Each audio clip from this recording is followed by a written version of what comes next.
Bienvenidos a esta segunda entrega de Crímenes narrados con pantalla negra. Hoy me vais a acompañar a conocer todos los secretos que rodearon uno de los casos más terroríficos que asolaron Los Ángeles en 1947. Acompañadme para conocer en detalle el crimen de la Dalia Negra.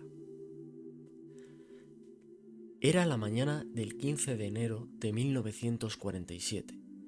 Los Ángeles despertaba con su rutina habitual: el ruido de los tranvías eléctricos, el murmullo de las radios encendidas en las cocinas y el perfume tenue de las flores en los patios traseros. La ciudad, aún inmersa en la resaca de la posguerra, se movía entre el optimismo de un futuro prometedor y las cicatrices aún frescas de un conflicto mundial. Sin embargo, ese día en particular, algo oscuro se colaba entre las rendijas del amanecer.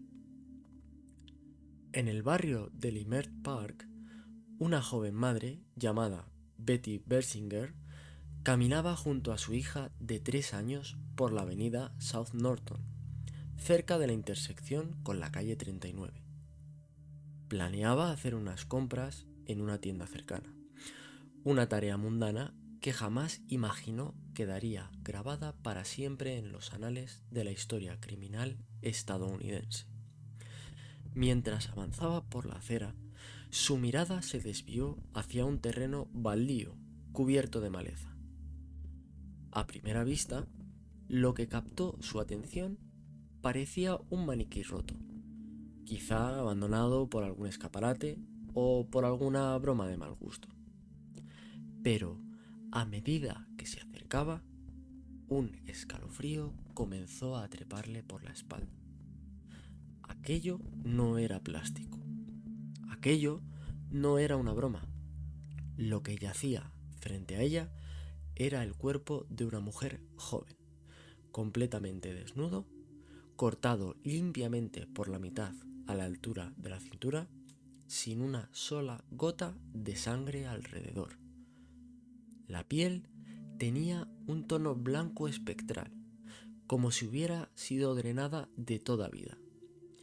La parte superior del cuerpo estaba dispuesta con los brazos extendidos por encima de la cabeza, los codos doblados en ángulo recto. Las piernas, separadas unos centímetros, reposaban con una calma macabra. Su rostro estaba desfigurado por 2 cortes profundos que iban de las comisuras de los labios a las orejas, formando una sonrisa grotesca y permanente, como si la víctima se burlara, incluso desde la muerte, del horror de su final. Betty Bersinger retrocedió con un grito ahogado, agarró con fuerza la mano de su hija y corrió hacia la casa más cercana. Desde allí, llamó a la policía. Lo que siguió fue un despliegue de patrullas, detectives y forenses que transformarían ese terreno baldío en el epicentro de uno de los crímenes más infames del siglo XX. El Departamento de Policía de Los Ángeles llegó en cuestión de minutos. El lugar fue acordonado y comenzaron las fotografías. Pronto se haría evidente que el asesino no solo había matado a la mujer, había tomado su tiempo. El cuerpo estaba completamente exangüe, lo que indicaba que la muerte ocurrió en otro lugar.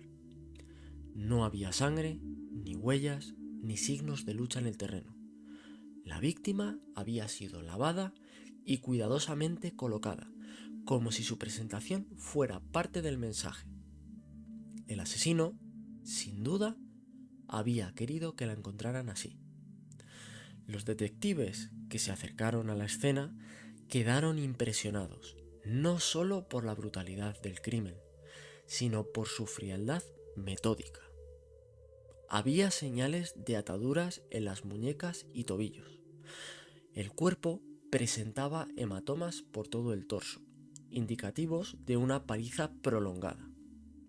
Pero lo que más desconcertaba era la precisión del corte que dividía el cuerpo en 2 mitades. No se trataba de una mutilación improvisada. Era una bisección quirúrgica, hecha con conocimiento anatómico y herramientas profesionales. No cualquier asesino podía lograr algo así. Y eso, lejos de acotar a los sospechosos, solo multiplicaba las posibilidades. La prensa no tardó en llegar. En pocos minutos, reporteros de los principales diarios sensacionalistas se arremolinaban en torno a la escena. Fotógrafos capturaban imágenes que pronto inundarían los periódicos. Fue uno de ellos quien, al día siguiente, acuñó un apodo que se volvería sinónimo de misterio, terror y fascinación: la Dalia Negra. El nombre jugaba con el título de una película reciente, La Dalia Azul, y con los vestidos negros que la víctima solía usar. Ese apodo transformaría a la mujer asesinada en un icono, en una leyenda urbana que resistiría el paso del tiempo. Mientras tanto, en la morgue del condado, los forenses comenzaban una autopsia que se revelaría tan perturbadora como la escena del crimen. Y mientras la ciudad contenía la respiración, la policía se lanzaba a una carrera contrarreloj para identificar a la víctima, encontrar al asesino y, quizás, descifrar qué oscuro mensaje se escondía detrás de aquella sonrisa sangrante congelada en el rostro de la muerte. El cuerpo sin nombre tenía que contar su historia. En la morgue del condado de Los Ángeles, el doctor Frederick Newbar encabezaba el equipo forense encargado de la autopsia. No se trataba de una simple formalidad médica, sino de una exploración a fondo de las últimas horas de la víctima, de una búsqueda desesperada por pistas que revelaran no solo cómo murió, sino quién era. La joven presentaba una complexión delgada, cabello oscuro y rostro fino. Se estimó que tenía entre 22 y 23 años. El cuerpo había sido seccionado limpiamente mediante un procedimiento quirúrgico conocido como hemicorporectomía, una técnica tan compleja que solo los médicos entrenados conocían. A pesar de los hematomas múltiples, el cuerpo había sido lavado meticulosamente, lo cual dificultaba detectar rastros biológicos o cualquier residuo que pudiera llevar a su asesino. El forense notó que había una incisión en la parte inferior del cuerpo, que indicaba que los intestinos habían sido cuidadosamente colocados debajo del torso, lo cual sugería que quien la mató tenía conocimientos médicos o quirúrgicos. El tiempo de muerte se estimó entre las 10 de la tarde del 14 de enero y las primeras horas del 15, pocas horas antes del hallazgo. La víctima no tenía identificación, no llevaba ropa ni objetos personales. Sin embargo, sus huellas dactilares estaban intactas, y ese sería el detalle que cambiaría todo. En 1947, el FBI ya contaba con una base de datos nacional de huellas digitales. Las autoridades enviaron las huellas a Washington, D.C., y tan solo 56 minutos después llegó una respuesta. La víctima era Elizabeth Short.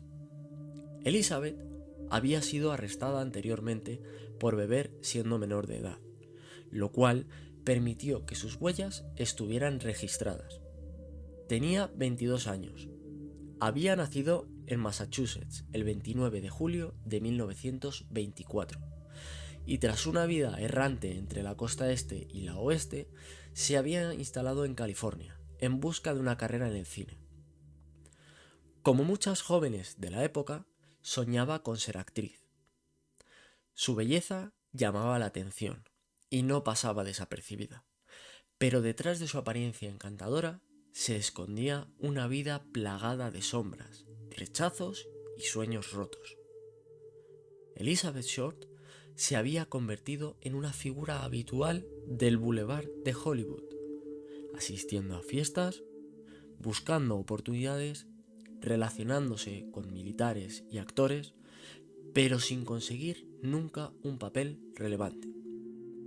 Su apodo, la Dalia Negra, venía, según algunos amigos, de su gusto por vestir de negro y de una flor oscura que solía llevar en el cabello. Otros aseguraban que fue un invento de la prensa sensacionalista para romantizar su muerte. Fuera cual fuera el origen del nombre, ahora estaba escrito con tinta imborrable en la historia del crimen. Los detectives, ya con una identidad confirmada, comenzaron a reconstruir los últimos días de Elizabeth.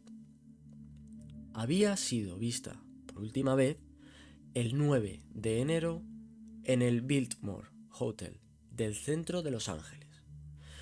Testigos afirmaron que esperaba una llamada telefónica en el vestíbulo. Desde entonces, nadie volvió a verla con vida. ¿Quién la citó allí? ¿Por qué desapareció durante 6 días? ¿Dónde estuvo en ese intervalo y qué le hicieron antes de su muerte?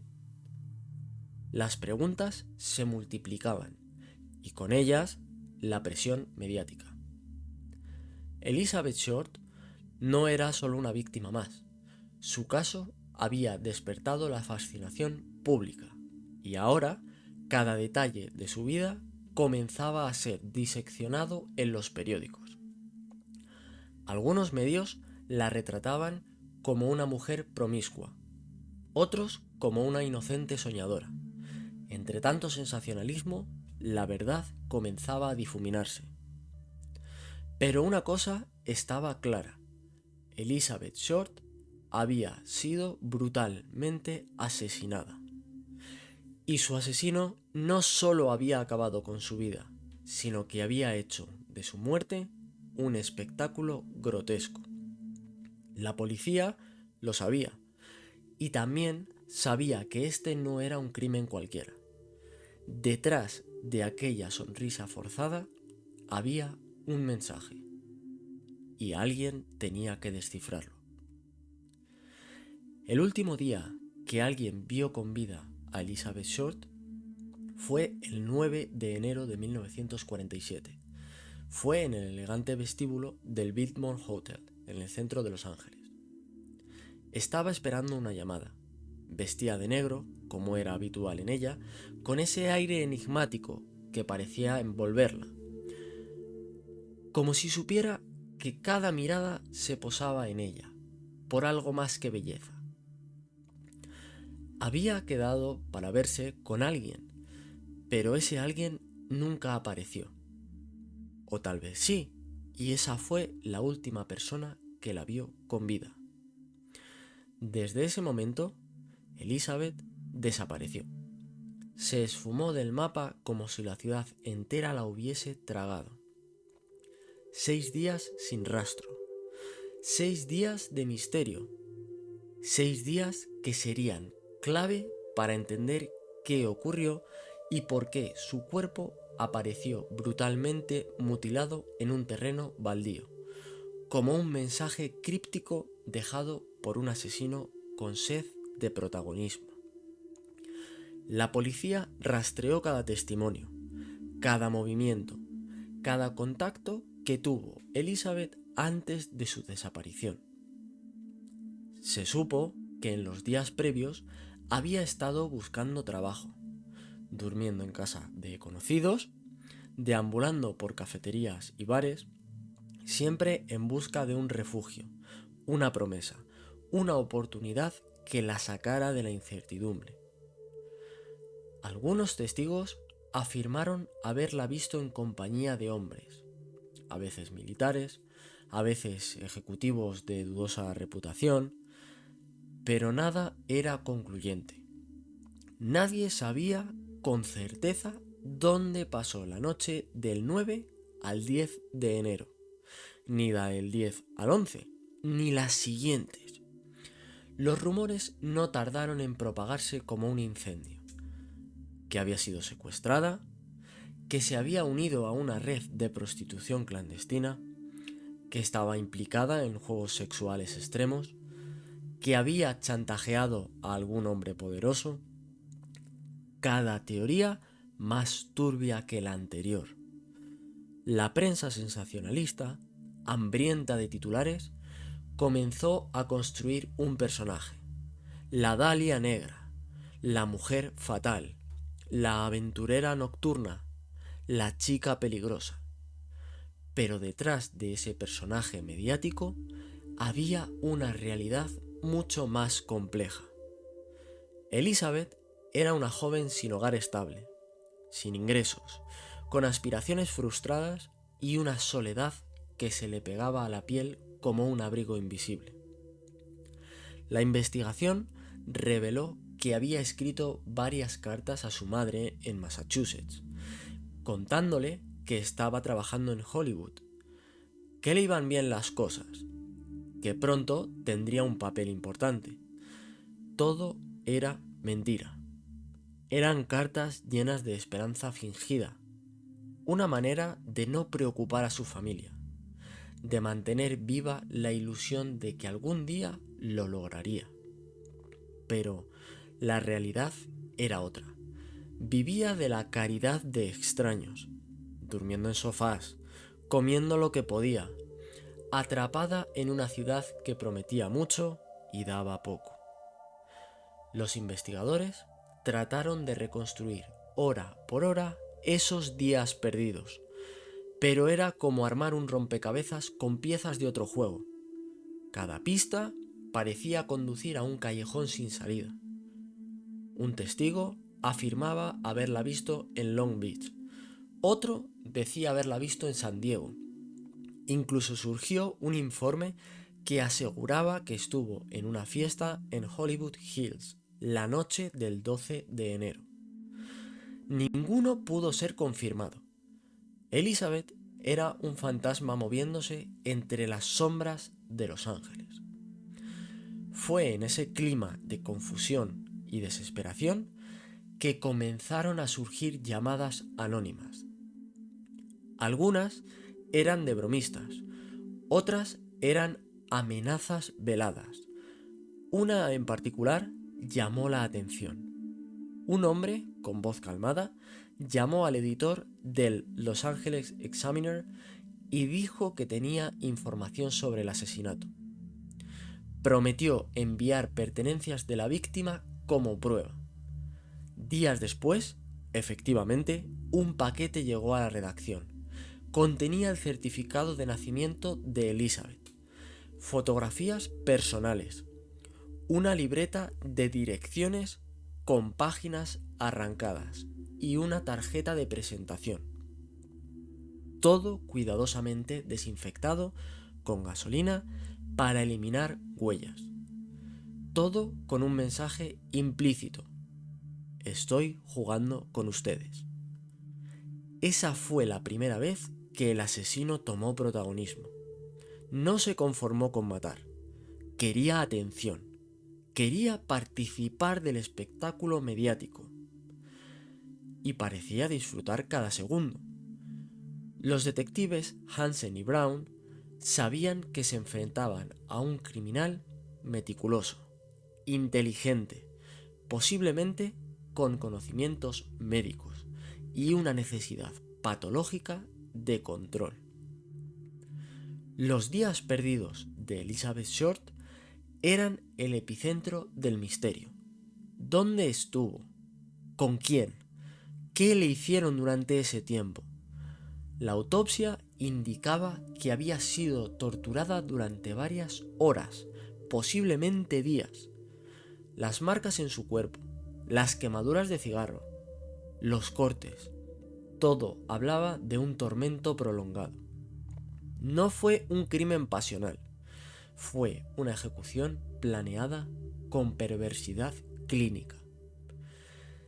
Y mientras la ciudad comenzaba a vivir con miedo, mientras los titulares invadían los hogares con palabras como degollada, mutilada, torturada, una verdad sombría se hacía cada vez más evidente. El asesino de la Dalia Negra no tenía prisa. No quería escapar, quería ser visto, y eso lo convertía en algo aún más peligroso.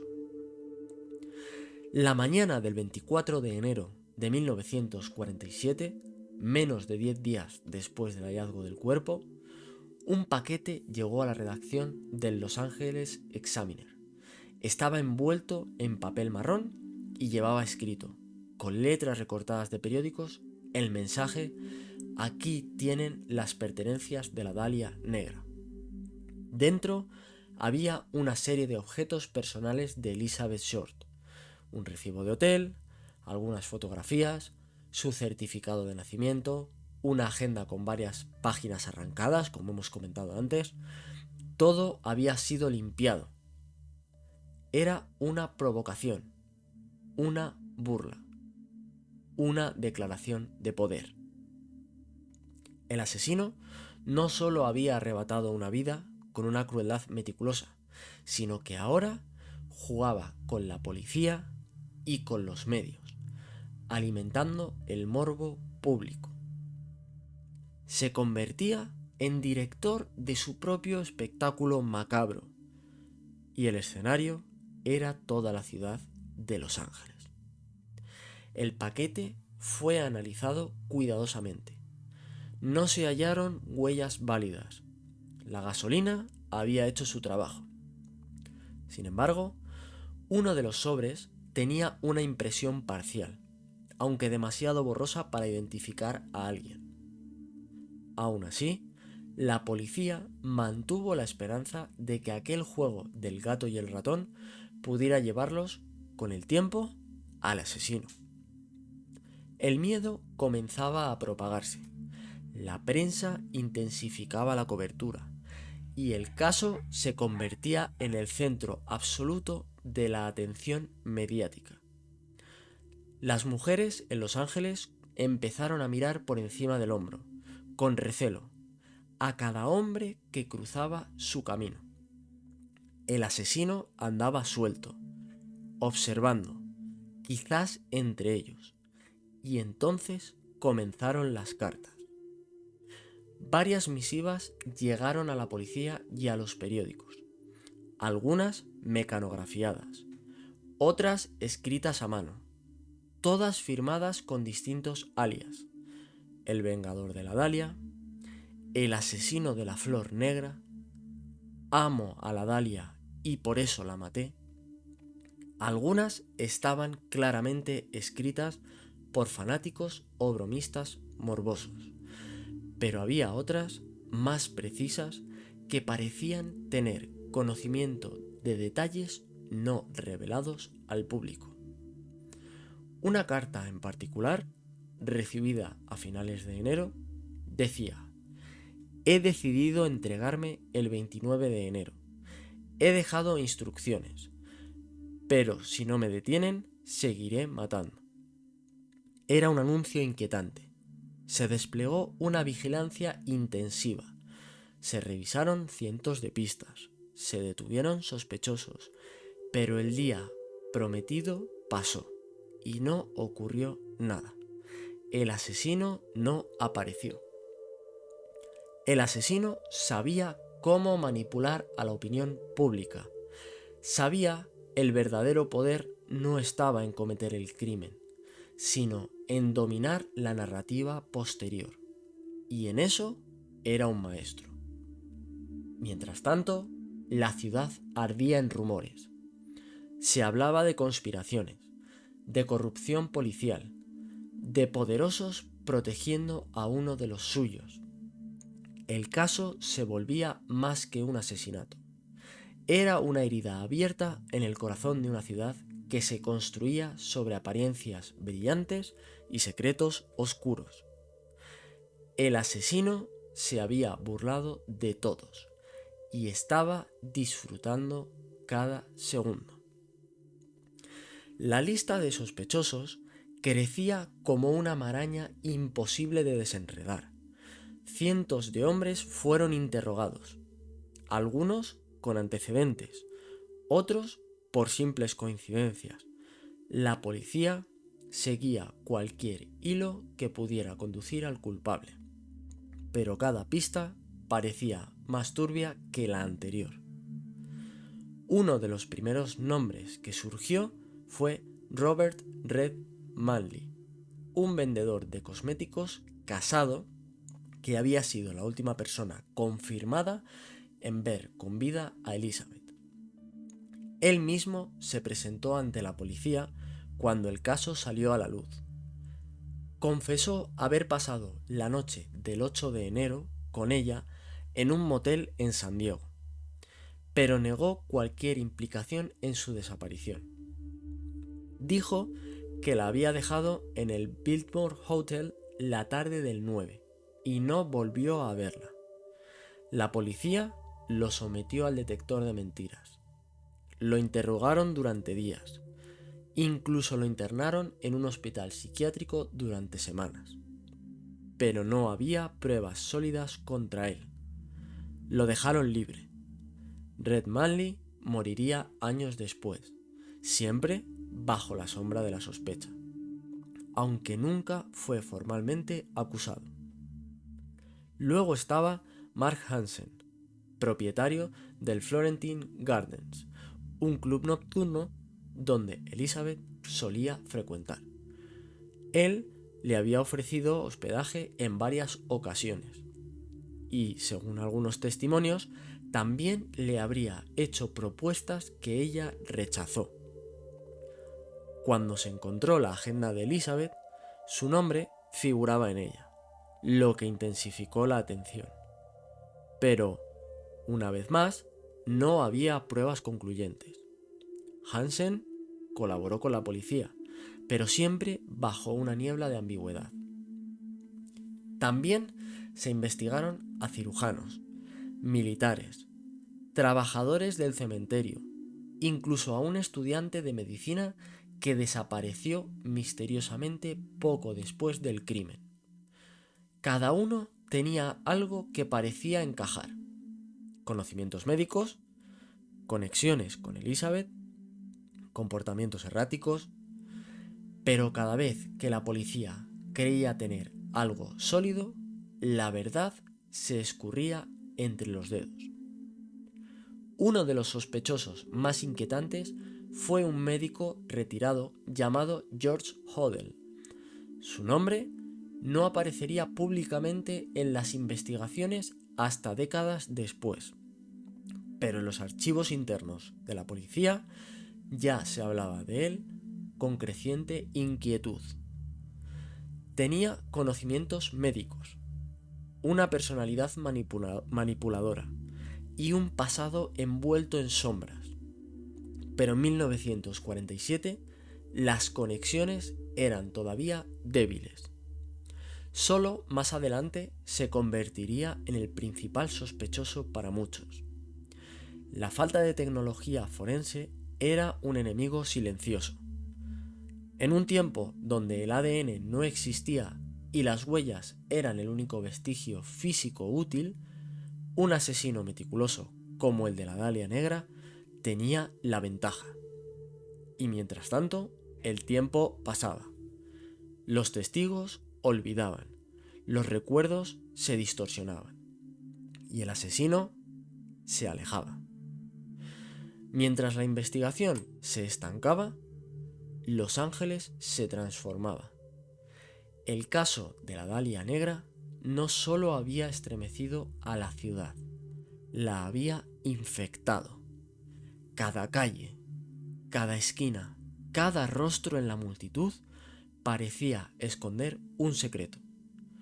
El crimen había abierto una grieta en el glamour de Hollywood, revelando que bajo la superficie brillante se escondía algo podrido.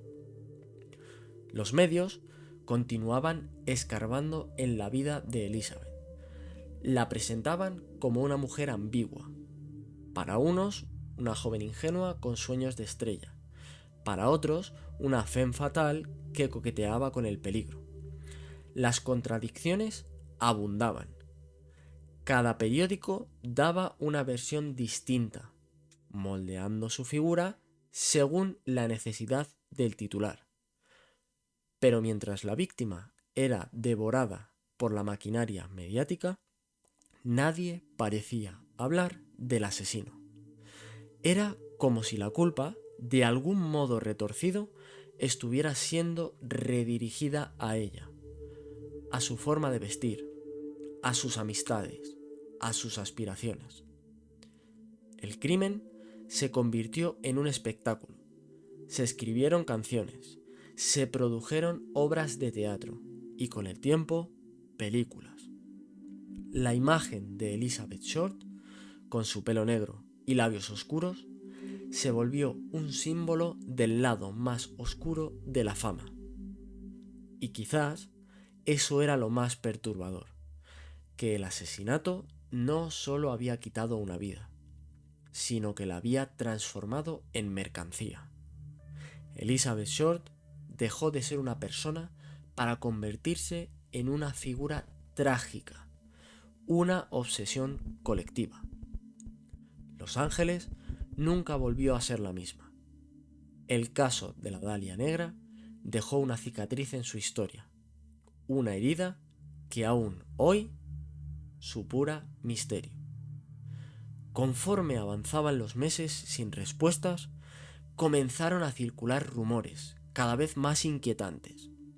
Dentro del Departamento de Policía de Los Ángeles, algunos detectives empezaron a susurrar que el caso estaba siendo saboteado desde dentro, que había intereses superiores que no querían que la verdad saliera a la luz, que ciertos nombres, demasiado poderosos, se mantenían a salvo entre los márgenes del expediente.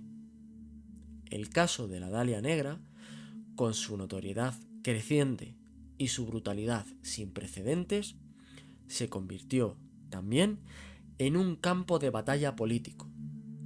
Las luchas internas entre el Departamento de Policía y la oficina del fiscal del distrito, los roces entre detectives veteranos y jóvenes oficiales hambrientos de fama, todo conspiraba para entorpecer la investigación. Había informes que desaparecían misteriosamente, pruebas que no eran archivadas correctamente, testigos que no eran llamados a declarar. ¿Era incompetencia o era algo más? Una de las figuras más controvertidas era el jefe de policía, Clemens B. Horrall, quien enfrentaba ya una crisis de credibilidad por escándalos de corrupción en su departamento. Algunos creían que proteger a ciertos sospechosos del caso Dalia Negra era una forma de salvaguardar intereses más amplios. Otros pensaban que simplemente no quería otro escándalo que hundiera aún más la imagen del LAPD. La ciudad estaba inmersa en un clima de paranoia. La prensa hablaba de una conspiración de silencio. Columnistas insinuaban que había políticos implicados, o actores poderosos, o médicos con conexiones en la alta sociedad.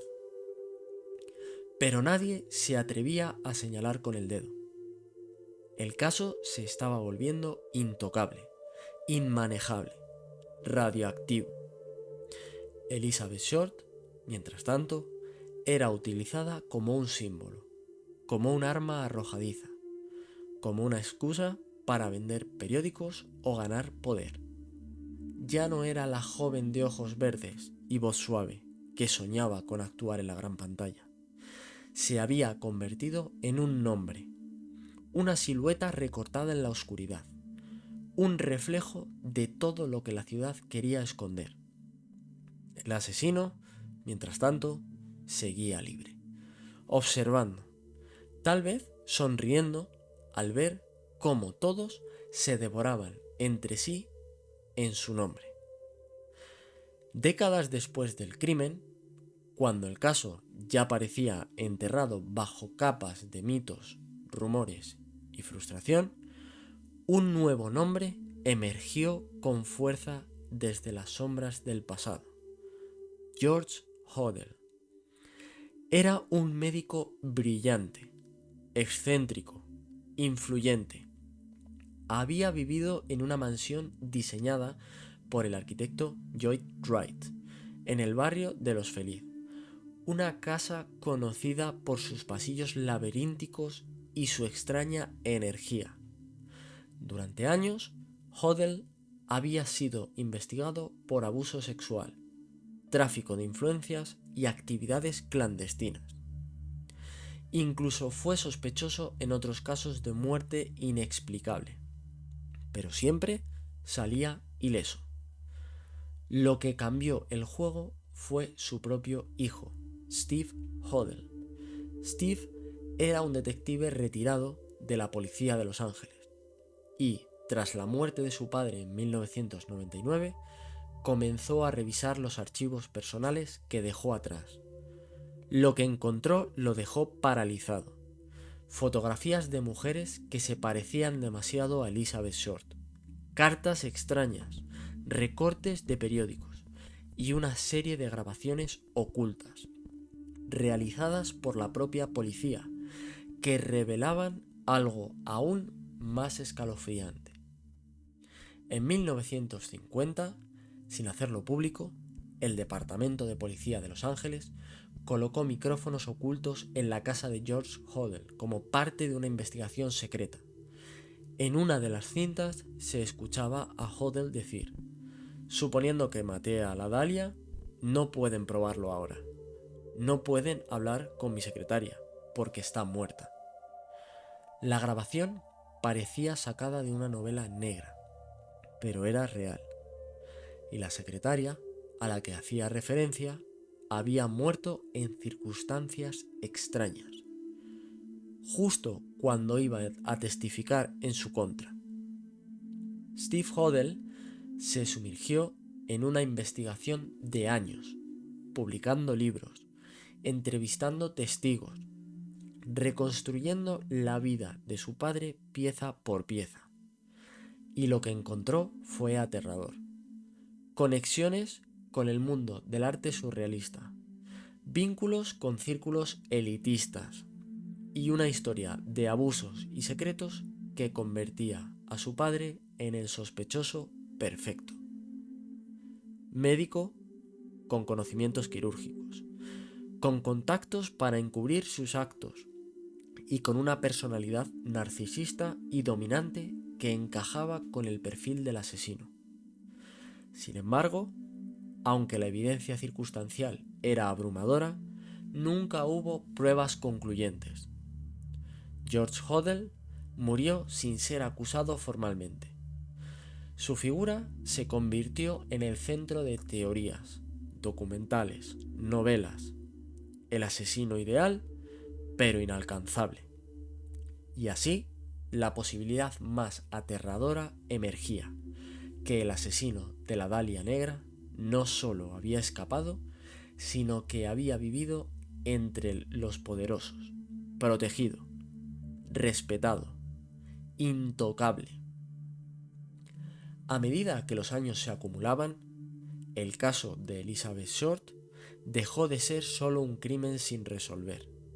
Se convirtió en mito, en símbolo, en objeto de culto para los que buscaban respuestas donde ya solo quedaban sombras.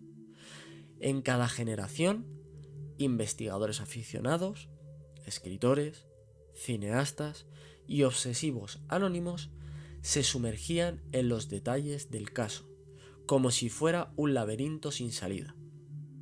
Foros en internet analizaban cada fotografía, cada informe policial filtrado, cada declaración olvidada. Las teorías iban desde lo plausible a lo imposible.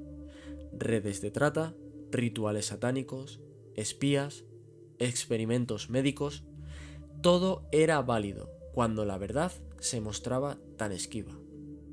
En los años 90 y 2000, la figura de Elizabeth Short volvió con fuerza. Su rostro, blanqueado y recortado por el tiempo, apareció en camisetas, murales, películas, libros. Se escribieron canciones sobre ella, se recrearon sus últimos días en series de televisión, pero en muchos de esos retratos la víctima desaparecía. Su humanidad era borrada, reemplazada por una imagen artificial, icónica, distorsionada. Y ahí residía una segunda tragedia. Elizabeth Short no fue solo una víctima de un asesinato brutal, fue víctima también de una sociedad que devora a las mujeres que no se ajustan a sus moldes, que convierte el sufrimiento en espectáculo, que romantiza el horror para ocultar su propia culpa. Mientras tanto, el caso permanece abierto. Oficialmente no está cerrado, no ha prescrito. Cualquiera puede aún presentar pruebas, declarar, señalar. Pero con cada año que pasa, la posibilidad de justicia se evapora lentamente. Solo queda misterio. Y una ciudad que, aunque ha cambiado, aún vibra con la memoria de aquel enero de 1947.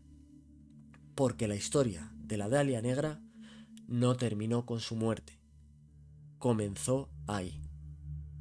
El caso de la Dalia Negra no es solo un crimen no resuelto, es una herida abierta en el tejido mismo de la historia de Los Ángeles, una cicatriz que nunca terminó de sanar. A medida que las décadas pasaban, la ciudad, la sociedad y la cultura popular se encargaron de mantener viva esa herida. No solo a través de los medios de comunicación, sino también a través de las voces de aquellos que aún, en la actualidad, se niegan a abandonar la búsqueda de justicia para Elizabeth Short. En la época moderna, la figura de la Dalia Negra ha trascendido el crimen mismo. Se ha convertido en un icono de la tragedia sin respuesta, un símbolo de la oscuridad que se esconde detrás de la fachada brillante de Hollywood. La fascinación por este caso sigue viva, alimentada por la constante aparición de nuevas teorías, libros, documentales y adaptaciones cinematográficas. A lo largo de los años, más personas han intentado desentrañar lo que ocurrió en aquella mañana de enero de 1947, cada una con sus propias conclusiones, algunas plausibles, otras sumidas en la especulación. La imagen de Elizabeth Short, con su rostro congelado en una sonrisa macabra, es un reflejo sombrío de los sueños rotos de muchas mujeres de su época. Y no solo de su época, sino de todas las épocas, pues la historia de la Dalia Negra habla de las injusticias, los silencios y las complicidades que sobreviven en una sociedad que nunca deja de alimentarse de sus propios mitos. En el último análisis, la cuestión que permanece es la misma que ha perseguido a los investigadores y a los que se han interesado por este caso. ¿Quién fue el responsable de este asesinato? ¿Qué mensaje dejó la forma en que la víctima fue dispuesta con una precisión quirúrgica que parecía diseñada para impresionar y aterrorizarnos? La falta de respuestas sigue atormentando a aquellos que se han obsesionado con este caso, porque, en el fondo, el misterio no es solo sobre el asesino, sino sobre la sociedad misma. Elizabeth Short, al igual que tantas otras mujeres a lo largo de la historia, fue atrapada entre las expectativas de belleza, fama y éxito de una sociedad que no le dio la oportunidad de ser más que un rostro en la multitud. Su vida, truncada de manera tan brutal, se convirtió en la pieza clave de un enigma que nos invita a preguntarnos qué tan lejos estamos dispuestos a llegar para satisfacer nuestros propios deseos, incluso a costa de los demás. A pesar de los avances en la ciencia forense, de las nuevas teorías y de los esfuerzos renovados por resolver el caso, la verdad sigue escapando. El archivo de la Dalia Negra permanece sin una resolución concreta, como un espejo distorsionado que refleja una imagen incompleta. Los culpables, si es que alguna vez existieron, siguen en la oscuridad. Y aunque algunos sospechosos se acercaron a la verdad, nunca hubo una confesión, nunca hubo un cierre, nunca hubo justicia. El legado de Elizabeth Short sigue siendo un recordatorio inquietante de las sombras que acechan debajo de la superficie. La ciudad de Los Ángeles, con su glamour, su brillo y su promesa de fama, también guarda secretos oscuros, secretos que nunca se desvelan por completo. La Dalia Negra no solo nos habla de la violencia que se cierne sobre las mujeres, sino de las sombras que las ciudades, los sistemas y las instituciones a menudo prefieren mantener enterradas. Así, al igual que el misterio de su muerte, la historia de Elizabeth Short perdurará en la memoria colectiva, flotando entre las grietas del olvido y la fascinación morbosa. Un fantasma que sigue recorriendo las calles de Hollywood. La herida sigue abierta, una cicatriz que, aunque incompleta, nunca dejará de sangrar. Y hasta que alguien pueda finalmente dar con un nombre al culpable, la historia de la Dalia Negra seguirá siendo un misterio que nos atormenta a todos.